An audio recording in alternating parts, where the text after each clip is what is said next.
就来看2015年发生的八仙镇爆案，有15个人死亡，400多个人轻重伤。主办这个活动派对的负责人李中杰，当时被判刑5年，108年开始入去关，今仔日满期出狱。李中杰特别来准备着手写的稿，甲监察院的函文，痛骂着新北市政府，痛骂着八仙乐园。李中杰讲，八仙的业者违法来扩大着营业的范围，新北市政府嘛无落实着定期检查。讲新北市政府甲八仙乐园双双来杀责任，所有的代志拢由一个人来担。李中杰是来抢好友谊，一定爱道歉。我是一个过失犯，所谓的过失犯是对社会完全没有任何危害的。我这样的一个人，我竟然关到期满。我知道了，矫正室从来不会跟我们受刑人道歉，因为他认为受刑人不是人。7位申请假释拢互驳回，关满5年八仙镇爆案，管涉创意负责人卢中杰，红放出来准备好要来给八仙和新北市府。每一年都提出要求他们不准提供、不准使用，可是呢，他却租给了我。相关的人总共有15个人，所以新北市政府也是承认他们有错误在先。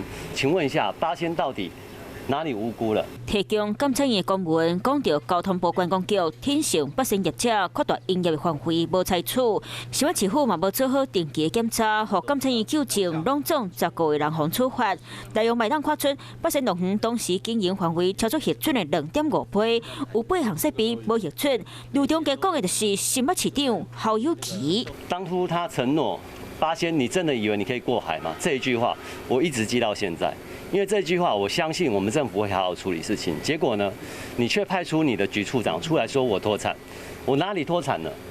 我还是主动告诉检调哪边还有钱你们没有扣到，请你们去扣。八仙镇爆造成499个人受伤，15个人死亡，1万4亿元赔偿。卢中杰嘛申请保载调赔，这一摆嘛亲手写甘愿死，嘛无想要结点点，讲到八仙违法经营，隐瞒组织，市府煞无咧准评，搁私底下教八仙钱薪摕出来，惊真可怜。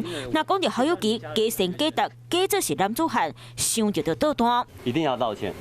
侯友宜，你说你拜关公，你说你重情重义重承诺，你连关公都敢骗，你最近还说你要选总统，这不是请鬼拿药单吗？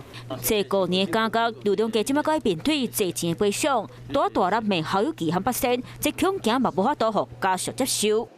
有事没事赶紧转开华视，还没有订阅华视的 YouTube 频道吗？赶紧按赞、订阅、开启小铃铛，我们华视 YouTube 见。